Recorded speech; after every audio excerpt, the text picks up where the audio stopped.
not unfair, Mama? Is this not child labor? I mean what I say. Listen to me, my child. You mean child labor? What's child labor?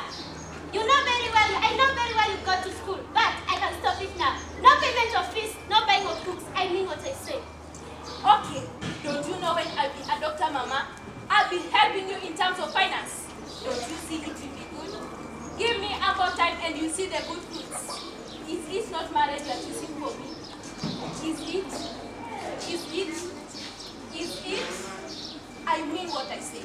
You know very well you don't do household duties. It is a stick. Stop joking. It's final wrapping time to school. Corporate child.